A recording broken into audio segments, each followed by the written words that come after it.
House, sitting back there, famous.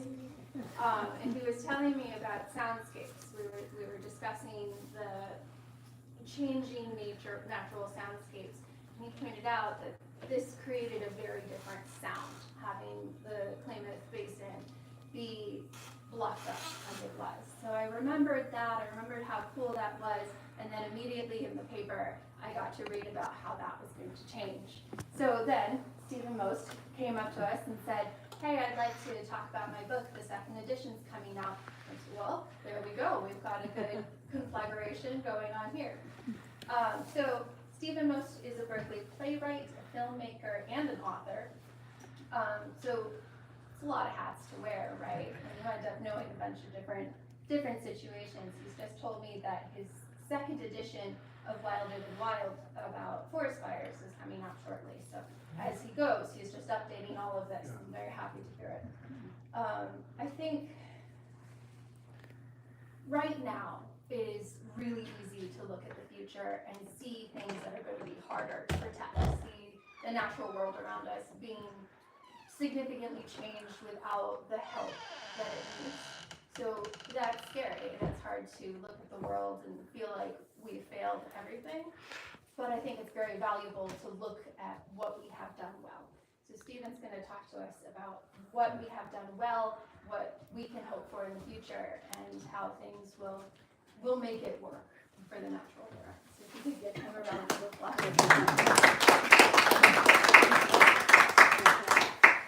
Thank you, Rosie. You really spoke to the heart of what I hope to offer tonight. I'm really happy to be in Sonoma. I've sort of forgotten what a great historical town it is. How well you preserve your history. Of course, I'm interested in the history of California. I spent some time learning about the Klamath Basin. This is the second edition of a book that was published in 2006. I wrote it while I will speak louder for my friends Bernie, Pat, and Indy. Can you all hear me now? Is it better? Yes. This is the second edition of a book that was published in 2006. I was writing it while I made a film also called River Renewal that premiered in 2008. And while I was doing this work, the very first stages of the process that led to the largest dam removal in history were underway, but it was far from certain that it would succeed. So I wrote a second edition to tell the story of how the largest dam removal project in history came about. And that's what I want to share with you. But first, not everyone is familiar with the Klamath Basin. So I'll give you an overview. It's not that far from here, but it's far from the population centers of both Oregon and California. And it's an area defined by mountains. The Siskiyou Range you cross when you go to Oregon via I-5. It's in California, it's west of the southernmost of the Cascade Range, Mount Shasta. In Oregon, it's east of the Cascades. But the Klamath itself, the Klamath area, is a cluster of mountains. Perhaps the Trinity Alps are the most famous. And that gives it a tremendous variety of soils and vegetation, elevations, climate. So there's a great biodiversity in the Klamath Basin. But the species that's of particular interest with regard to dam removal are, of course, the salmon. The Klamath is the third most productive of salmon river on the west coast after the Columbia and Sacramento. And the Klamath Basin is also a region, well, first I should say it's 10.5 million acres. It is huge. You could fit 3 New England states into the Klamath Basin. I'm sort of cheating because Rhode Island is one of them. It's okay. But it's the homeland of major tribes in both California and Oregon. The Yurok are along the estuary. They also used to be along the coast, but their reservation is 1 mile on either side of the Klamath River, up about 20 miles.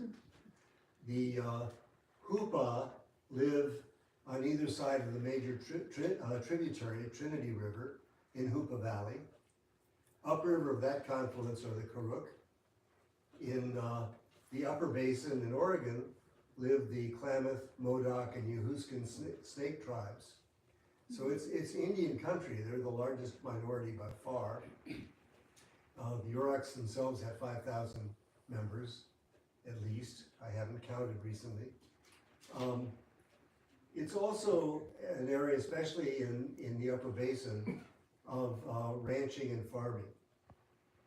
That's partly due to the Bureau of Reclamation, which began its work under the administration of Teddy Roosevelt, and their first project was draining the huge lakes that used to be right by the California-Oregon border to make land for farms and ranches.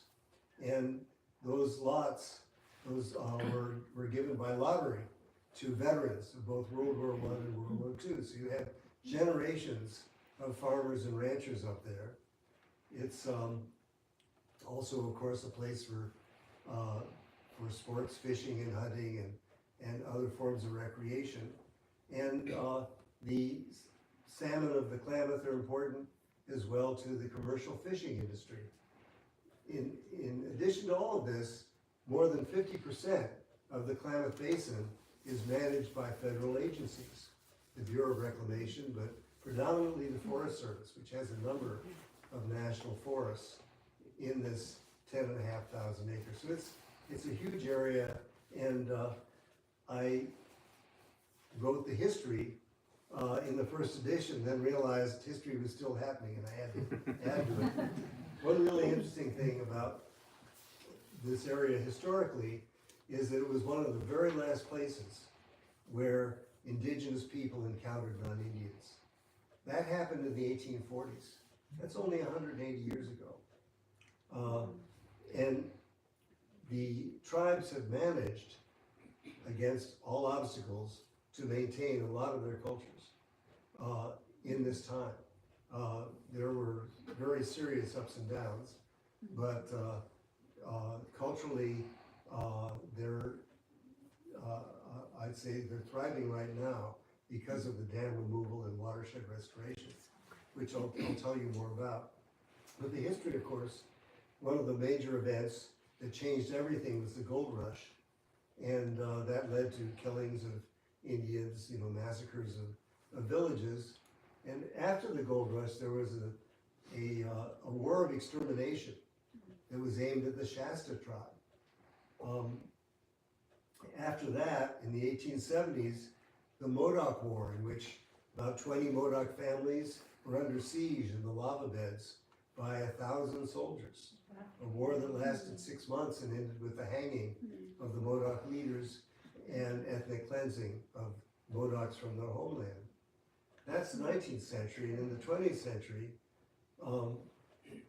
there was a series of conflicts over resources, primarily water, trees, and salmon, which led to really bitter disputes and, in some cases, violence. And these conflicts extended into this century, and along with it, of course, endemic racism directed at the Indians. So I wondered, given this history, how in the Klamath Basin could the tribes have forged a consensus, working agreement with the other stakeholders that could lead to the largest dam removal in history? And if that could happen in the Klamath Basin, what could happen elsewhere? What can be learned from this process? And one thing that can be learned is it wasn't easy.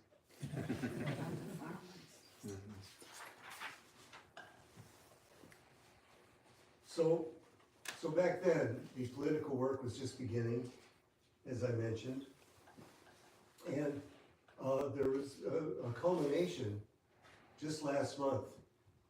The last of the 4 hydroelectric dams, Iron Gate Dam, which is just east of I-5, was demolished. This was early October, within days, wild salmon were upriver of the dam sites. And within a couple of weeks, there were wild salmon in Oregon for the first time in more than 100 years. That was faster than anyone anticipated. It's extraordinary. And of course, that habitat has to be developed. These are 100 miles of spawning habitat that have been opened up with the removal of the dams. Just to give you an idea of what the dams did, the first one was built in 1918. Before then, there were 3 canneries on the estuary of the Klamath River, and they were canning salmon, and the Yurok were catching them with nets. The record early in the last century was 17,000 fish caught in one day. So come the dams, and Iron Gate was completed in 1962. Salmon populations have declined throughout the 20th century. And the spring Chinook, which were the fish that were canned, because they were the strongest, the oiliest, the tastiest, the ones that spawned in the upper basin, they have been counted annually in the refugia of the Salmon River, which flows into the Klamath above the Trinity. And this year's count was 115 fish. So going from 17,000 in a day to 115 in a year. That's really a drastic change. And the hope is that wild spring Chinook will be able to repopulate the upper basin and thrive again. This would be a phenomenal event if it occurs.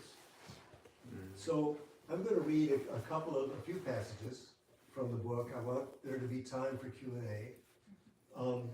And the first one transitions from part of the original edition, because what really broke the ground for the agreements that led to dam removal was a series of conflict resolution, consensus building workshops. These were 3-day workshops. There were 5 of them in different parts of the Klamath Basin. I attended one in Chillicote, Oregon, which is where the Klamath tribes have their headquarters, in 2005.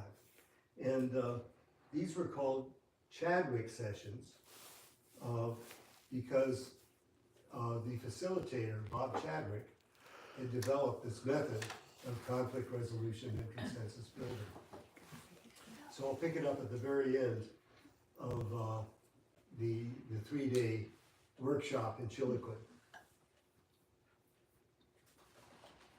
Troy Fletcher, executive director of the Yurok tribe, asked a question of the more than 70 people in the room. How many of you trust the federal government? Fewer than 10 people raised their hands. Then Fletcher called for a meeting that excluded government representatives. Regarding the agenda, Steve Kandra, a farmer, insisted that the group take a hard look at water allocation in relationship to water demand. P.D. Brucker said, and P.D. Brucker was an environmentalist, he died this year. P.D. Brucker said, I don't know how we possibly can work it out if we aren't working together. In that spirit, after the workshop ended, Brucker and Sam Hensel went to Hensel's farm to get to know each other. The stakeholders had reason not to trust the federal government. Fletcher did not need to mention the salmon war, in which fish and wildlife enforcement agents, blaming gill netters for overfishing, attacked and arrested members of his tribe. Farmers and ranchers' memories of the irrigation cutoff, when they too were blamed and punished for the decline of wild fish, were even fresher. Nor could environmentalists and commercial fishers trust the government to implement the Endangered Species Act after the die-off that followed that cutoff, when a turn of the headgate valve by the Bush administration killed an estimated 70,000 spawning salmon and countless juvenile fish that never reached the ocean. That was in 2002. Tribal members' response to that disaster on the river went beyond mistrust. It awoke in them feelings of dread. The 2002 fish kill made me really grapple with this concept that our way of life could go extinct, said Frankie Myers, vice chairman of the Yurok tribe. It was absolutely shocking and absolutely life-changing for me. Lyle Marshall, Hoopa Valley Tribal Council chair, said he watched grown men cry, stand on the riverbank and cry, not over a dead salmon, but over such a catastrophic injury to our world. After seeing his grandmother cry as dead salmon floated in the estuary, Sammy Gensaw started an Undam the Klamath Coalition at his high school. Hoopa Valley High School students began a 3-day, 350-mile Great Salmon Relay Run along the Klamath and Trinity Rivers to the Oregon headwaters. It has occurred annually every spring ever since. Wow, that's great. Troy Fletcher, Jeff Mitchell, and Lee Hillman, who represented their tribes on the Intertribal Fish and Water Commission, concluded that unless the dams came down or were modified to allow fish passage, wild salmon would go extinct. They resolved not to let that happen and recognized that they had leverage.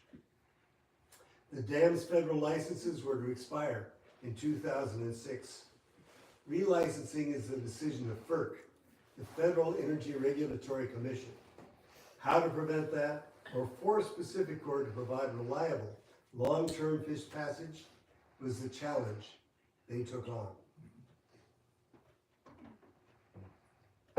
Farmers also feared the end of their way of life if the Klamath crisis could not be resolved. Not only had the Endangered Species Act made them vulnerable to future water cutoffs, they knew that when the dam license expired, the rate they had paid for electricity since the 1950s would skyrocket. That cost, plus the difficulty of securing loans when water supplies are uncertain, could drive family farming into extinction. The Chadwick session participants reached a consensus. They realized that restoring salmon habitat by removing or rebuilding the dams was necessary to bring peace and prosperity to the region. How to achieve that, despite its history of genocide, warfare, resource conflicts over timber, salmon, and water, and enduring racial hatred, was the question that haunted all concerned. Mm-hmm. So that's where we left it when this book was published in 2006. And I'll go on to tell one of the episodes that that led the way to dam removal. But I won't give you the full story. This is just one of the many efforts to make that happen. Fletcher and Hillman invited Greg Addington, Executive Director of the Klamath Water Users Association, and farmers from the Upper Basin to meet with them in a tribal office in Wairika. We started laying stuff out there honestly, recalled Hillman. It was the first attempt to bring the tribes and the irrigators into a room by themselves, away from the spotlight, to say, look, we are all in bad shape here. Fletcher knew Addington would speak frankly and listen receptively. In 2004, Pacificor had convened its own set of meetings, hoping to head off lawsuits over relicensing the 4 hydroelectric dams on the Klamath. Representatives of the tribes, commercial fishermen, federal agencies, and environmental groups met in hotels for negotiations that led nowhere. After hours, Fletcher and Addington drank beer and got to know each other. I got to a point, said Addington, where I just trusted Troy. They realized, Fletcher recalled, that we had a common opponent through this FERC negotiation, and that was Pacificor.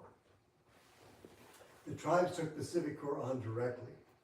The Federal Power Act requires fish passage as a condition for relicensing, but Iron Gate, the dam farthest downriver, is too tall for a fish ladder.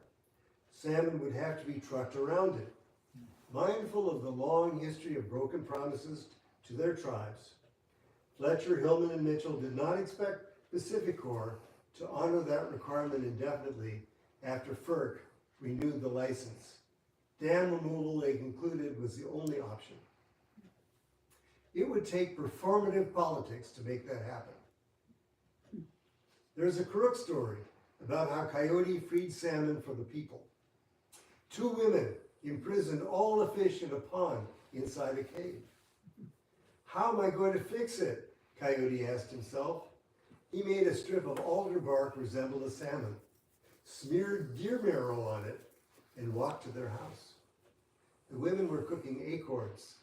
They offered him some, but Coyote took the bark out of his bag and pretended to eat it all, marrow grease dripping from his whiskers. That night, while Coyote snored as if sleeping, the women went out to get salmon for themselves. That's how he found out where they hid it. Coyote released the fish. They swam downstream to the river, then he ran away. It would take cunning and craft worthy of Coyote for the tribes to release salmon from the grip of Scottish power, the UK corporation that owned Pacificor, which owned the Klamath Dams. Hillman hired Craig Tucker, a political strategist from South Carolina who had worked with Friends of the River. Tucker said he needed to do advanced work in Scotland. He had to get the lay of the land, prep the media, and identify potential allies. To pull that off, he needed a spokesman for the tribes. I've got just the guy for you, Hillman replied. At the Edinburgh airport, Tucker met Jeff Mitchell and realized how right he was. Tall, with long braids, calling for a return of wild salmon to his homeland, Jeff Mitchell became a sensation in a country of salmon lovers, where many, feeling colonized by the English, identify with Native Americans. We got in front of the Scottish Parliament, Mitchell recalled. We got a resolution out of the Green Party supporting our position. The Church of Scotland came forward, and they supported us. I went to Brussels and talked with committees on human rights and social justice. They supported us. We decided to go to London and rattle cages where institutional funders had large blocks of Pacificor stock.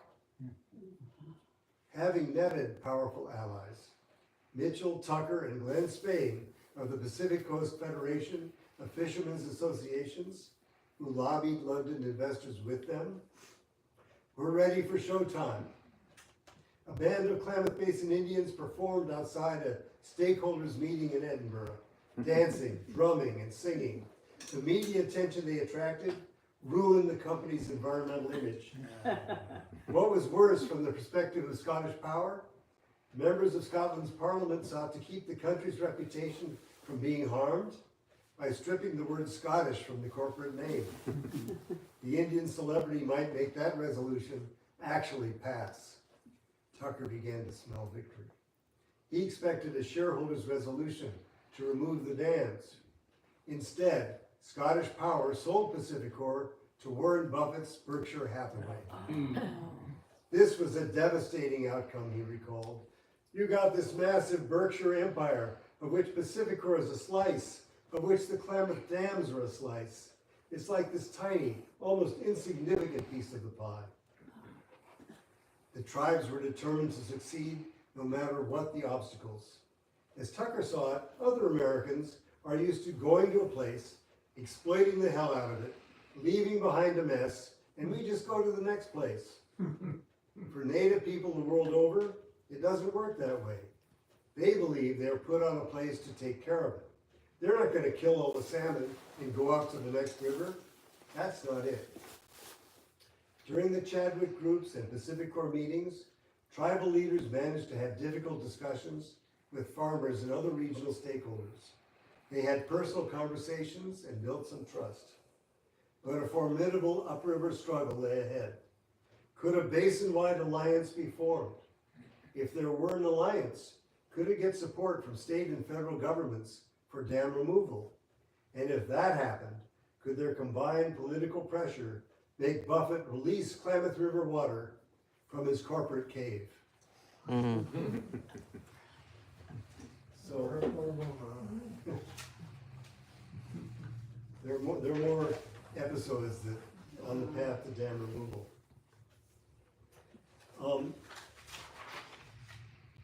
So the book's title, I want to be sure to have some time for Q&A, so I will be as brief as I can be. The book's title refers to the world renewal ethos of the Klamath River tribes. It's religion, they have sacred ceremonies, world renewal ceremonies, the white deerskin dance is one of them. The correct term for world renewal is Pikiawish, fixing the world. But it's also an ethos that guides relationships between groups, including intertribal relationships, and between individuals. And it motivates practical work in the physical world every year. For example, when winter disrupts everything and boulders block the streams that salmon need to enter to spawn. The practical aspect of world renewal is informed by traditional ecological knowledge. An example of that is cultural fire, which I learned about when making the documentary Wilder Than Wild. While I was doing that, the Klamath River tribes revived their traditional ecological practice of fire lighting. The wildlands of the West evolved with regular fire set by the tribes. It was fire suppression by the federal government, as well as the outlawing of Indian burning, that was a major factor in the catastrophic mega fires that we have been having in recent years. Of course, amplified by climate change and by the encroachment of habitation in the wildlands. So that traditional ecological knowledge, which is manifest in cultural fire and many other practices, is passed on through cultural memory. And it was really fascinating for me to speak with tribal land managers who combine traditional knowledge with an education in aquatic biology, wildlife management, forest ecology, engineering, and so on. You know, they grew up with this ethos, and then they learned sciences to apply it. One Yurok land manager said, "We're doing world renewal with bulldozers."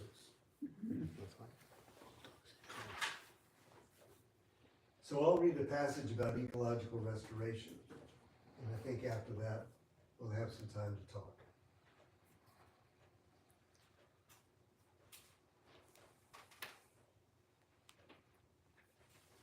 Bringing a keystone species, spring chinook, back to the upper basin will help the ecosystem fix itself.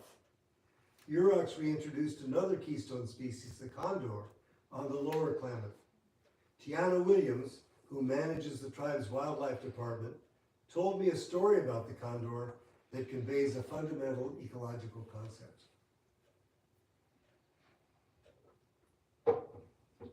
In the beginning of time, she said, when the Creator was developing how the world would move forward with the world renewal ethos, he went to all the species of the world and said, "Hey, we're going to have these ceremonies.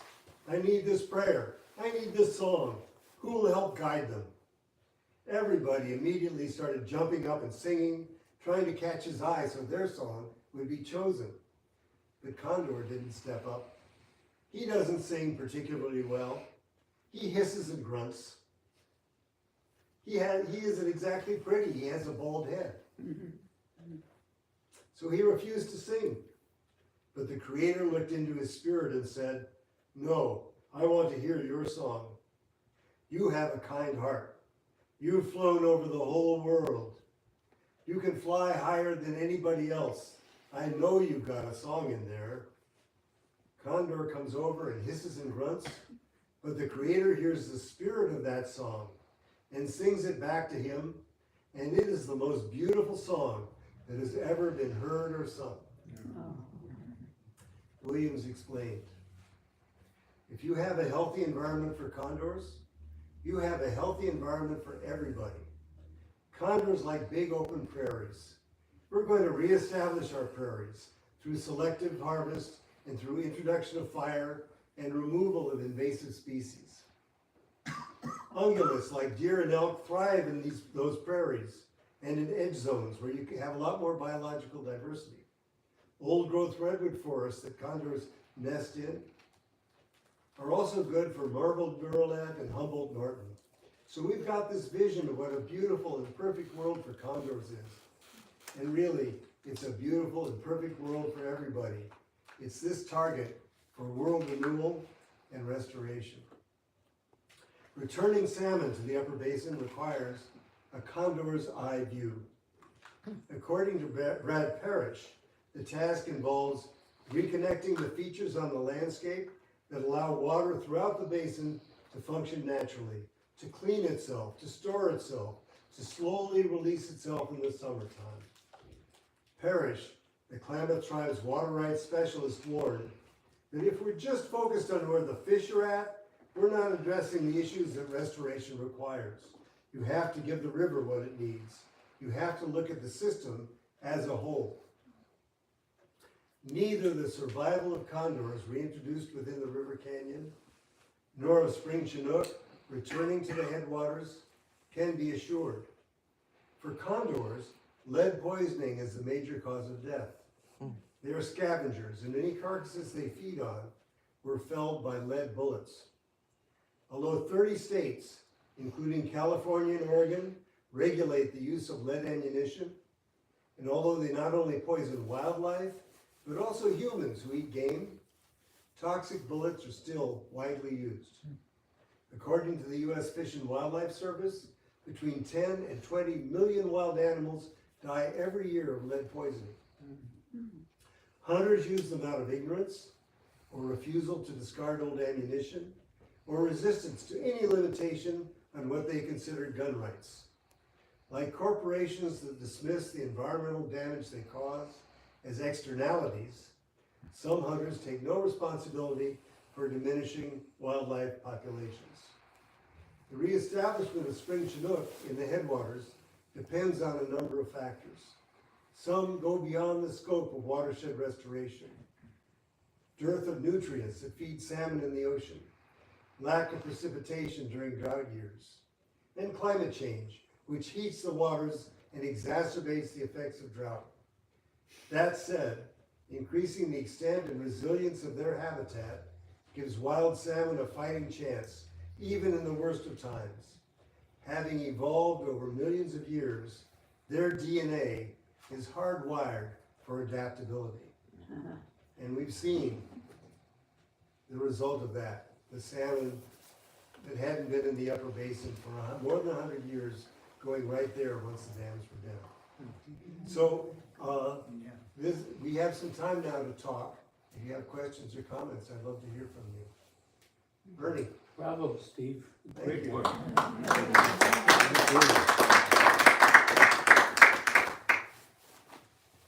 If the salmon go back, to their birthplace to spawn, and it's been like several generations of salmon to since they've been able to be up there, why don't they go to where they did, to their last spawning place, instead of saying, okay, the dam isn't here anymore, I'm gonna go back to where my great-great-great-grandfather's salmon came from? Yeah, how do they How does do that that? work? I mean, do they not go first to their typical spawning grounds? Well, their typical spawning grounds, that refugia of the Salmon River, there are 115 fish.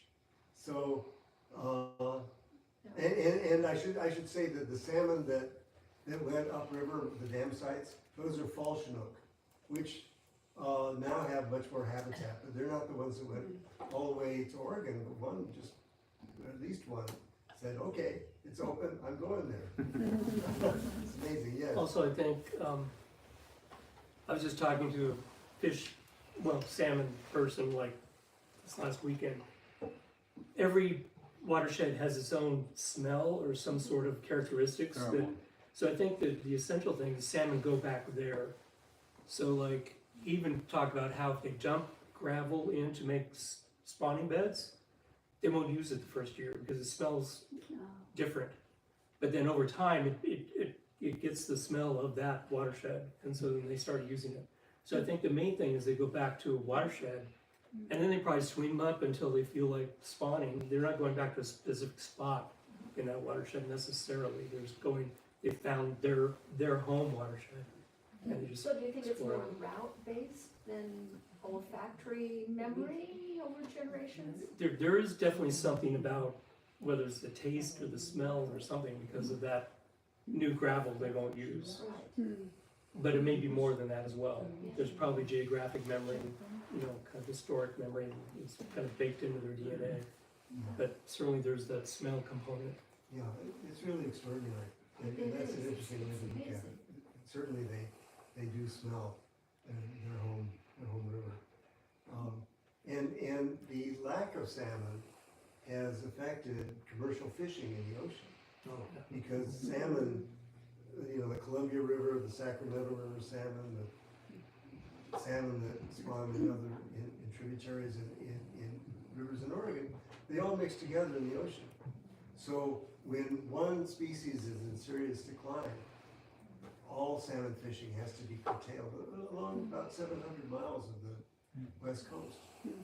So bringing back salmon to the Klamath Basin in numbers we haven't had for a long time will affect all of us, those of us who love salmon. Yes. I just wanted to share, when I was younger, we used to camp at the mouth of the Klamath, and we would travel, because my dad is a big fisherman, and so we would travel from Southern California and we would stay at the mouth of the Klamath.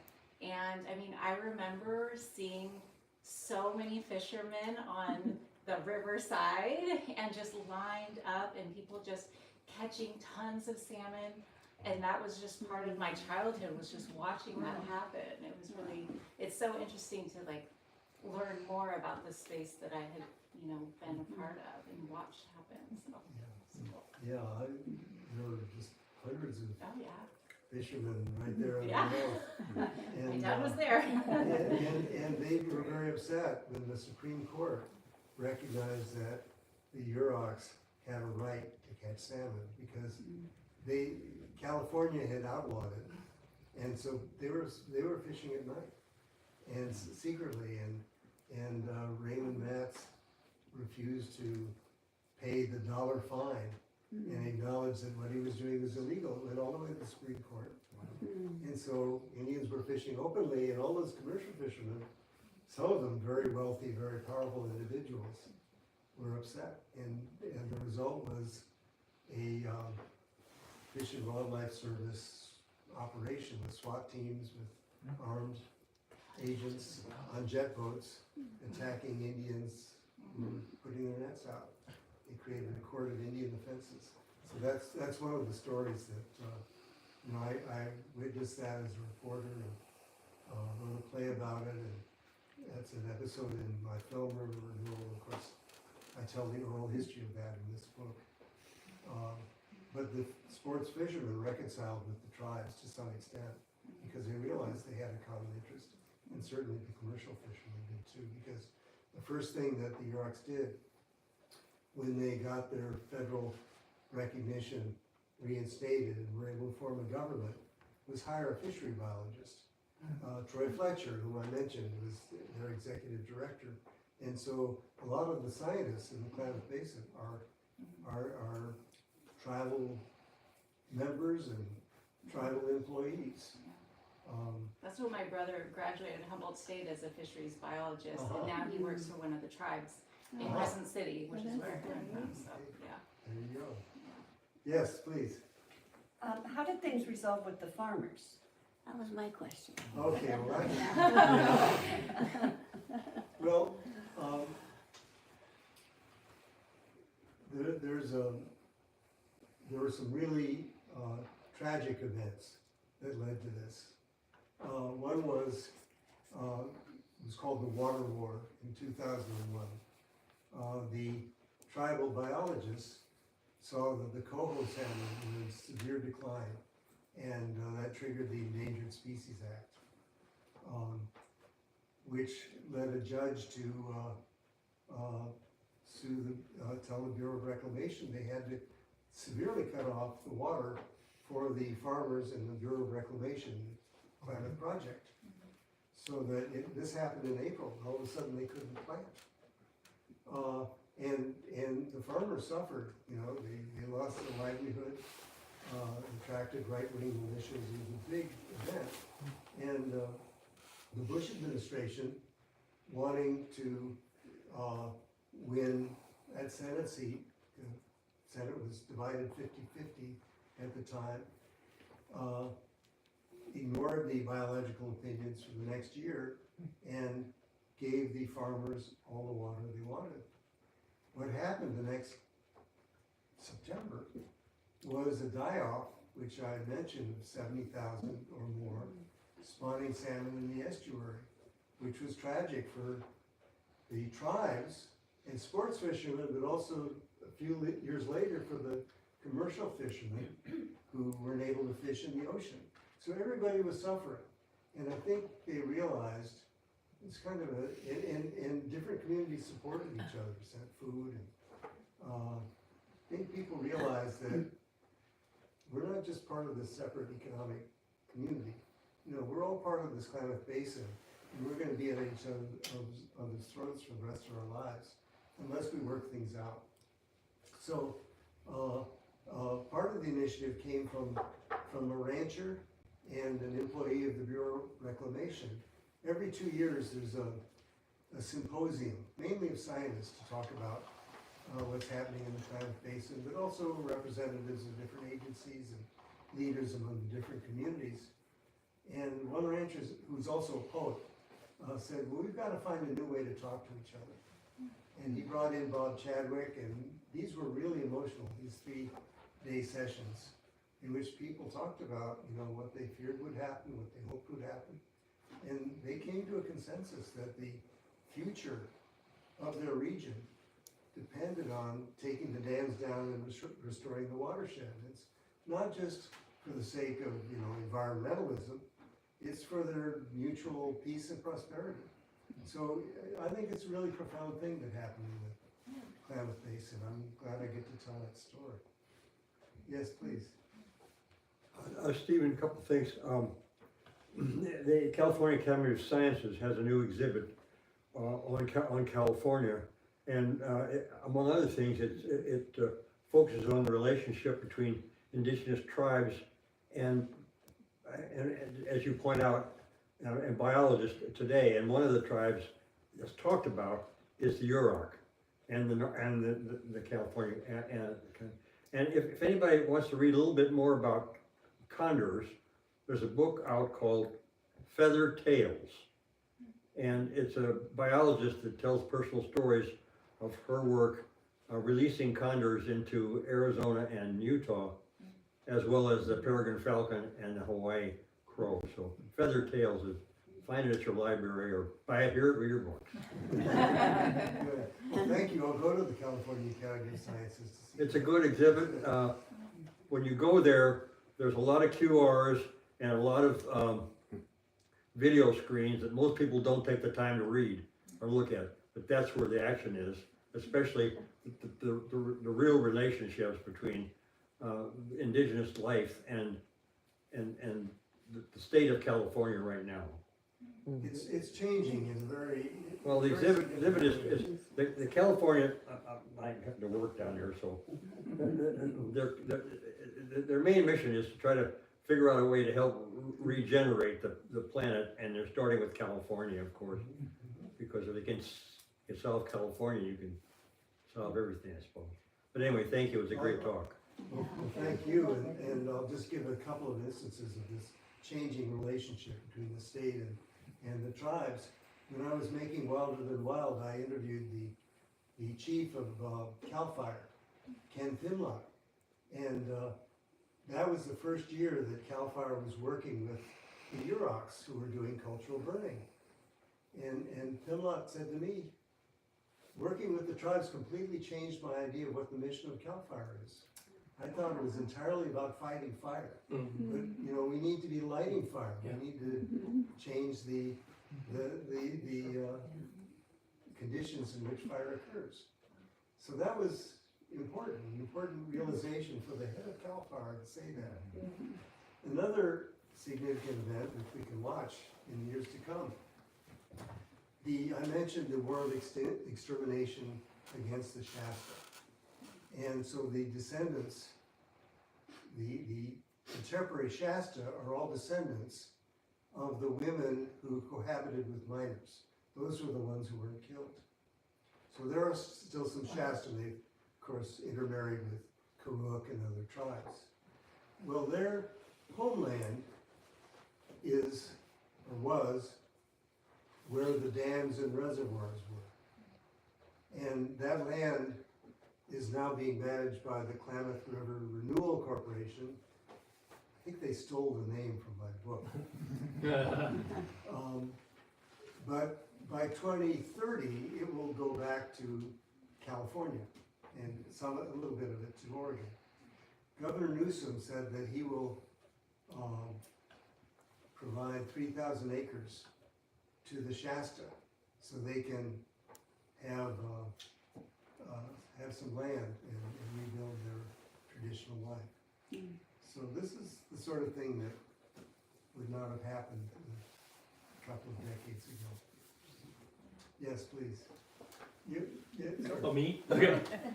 I'm on the board of a recently formed nonprofit called Restoring the Stanislaus River. And we have some of the same goals that the Klamath tribes had. Dam reduction, if not removal.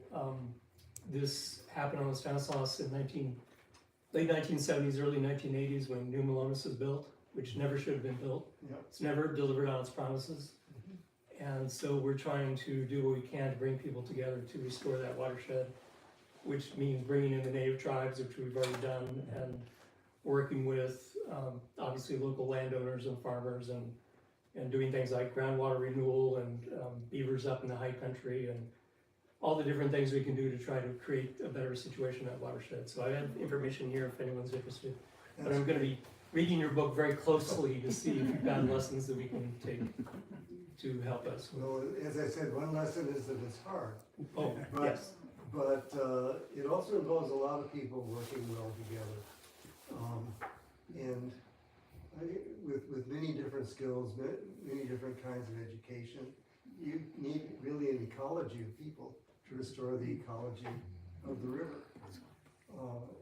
But one thing about what happened in the Klamath is that it shows that major projects can occur even under really adverse conditions. And especially if they're tied to a sense of place. You know, one thing that the farmers and ranchers and tribal members and sports people and everyone in the Klamath Basin had in common was their love of the land. You know, that's why they were there. It wasn't there to be fighting each other and going to court. And so that contributed to the resolve to do the hard work to do dam removal and watershed restoration. We're not accustomed to thinking many years in the future. You know, we want to have concrete wins a year or two from now, or by the next election, or when the when we get the next corporate report. But when you think as a tribe does, that has always been in this place and wants to be there forever, then any work you can do now that furthers that goal is valuable, and eventually if you have that kind of commitment, because this is your life, it'll happen. Maybe. Yes, please. A couple of observations. As a fisherman, and I don't like to say that I'm a conservationist, but you know, most fly fishermen and regular fishing, conventional fishing, doesn't kill or take that many fish that it hurts the economy or the ecology. But I've observed over the years that the more fish that are in the river, the more commercial take. And I've observed the Indians gill netting in the mouth and in the estuary on many occasions, which reduces the fish that are actually able to spawn, and that's before they get to the hatchery. The hatchery was put there so that it saved the possibility of spawning the fish and putting fish back into the river the following year and the year after that. But the gill netting at the mouth, and I've observed it on many occasions, in the estuary and at the mouth, takes the fish before that's a possibility. So there's going to be a push and shove down the road. The more fish that come in, the more take there will be. That includes, of course, the commercial fishing as well. We control the amount of commercial fishing, because we can de-license them or close it down, as we have been doing on several occasions during the last several years. But we haven't been able to do the thing with the Indians. For the past 2 years prior to the dam removal, the Indian Council decided on themselves to stop netting. That increased steelhead and salmon.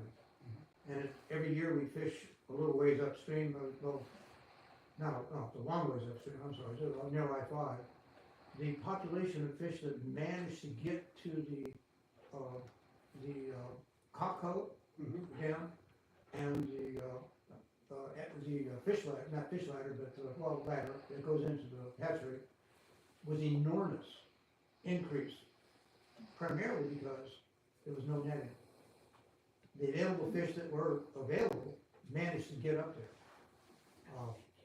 We're gonna see a really serious push and shove when the fish start coming back in.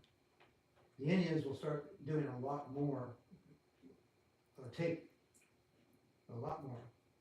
Well, they're very aware of spawning, of escapement, the number of fish that can be caught, to enable the run to bring back another run. This is something they've been doing for centuries, and they regulate their catch, and some years they don't catch at all, and that's true for the Karuk, and they deprive themselves of fish to their own detriment nutritionally. Now, I think when the Supreme Court first recognized the right to gill net, then a lot of Indians came out of the woodwork, and there were lots of nets, and it was, I think the sports fishermen had a reason to be alarmed, but, and it was a time when the tribes didn't have a government, so they weren't able to regulate it. So there was a whole process in which they formed a government, but the government they formed was run by a fishery biologist, and they've been doing a lot of work to make sure that whatever fishing they do is beneficial to the salmon. They've only had, I think, two years of commercial fishery in decades, because they don't allow themselves to do that. So it might look as if they're, for a sports fisherman, you'll catch, a fish here, a fish there, and you'll see a net brought into a boat with, a number of salmon. But the tribes are very careful not to catch too much. And so it's, I think, a matter of perception. They regulate their fishery very carefully. The definition of the word subsistence was major. Yeah. That's right. That's right. And subsistence means not just people catching fish for themselves, but catching fish for the owners, for their families. Selling the fish and making business out of it. Yeah, that happens very rarely when there's an abundance of salmon, which, as you know, happens very rarely. I'm hoping that conditions will get better so that there are plenty of fish for sports fishing, for the tribes, and for commercial fishing. That's the hope I have with this dam removal. When you have conditions of scarcity, everyone's fine. Just observation again, just learned about this last year when we went up fishing. The local tribes, upstream and downstream, have gotten some grants and some money, and they purchased back a lot of the lands that had been used for forestation. And they now own quite a bit of riverside and land adjacent to it that hadn't been theirs in the past. So they're doing a lot of not grabbing, but taking land that they could use and used to be theirs. They're getting it back from the forestation. That's right. It used to be theirs, but not within recent, not within historical memory. But certainly, the Yurok were up and down the coast. They were as far south as Trinidad. Other? We have time for one more question. One more, okay. One more. I'm glad I curtailed the reading so we could have a discussion. I knew we'd have a really informed group of people here tonight. Any other comment? Before? Thank you. Thank you.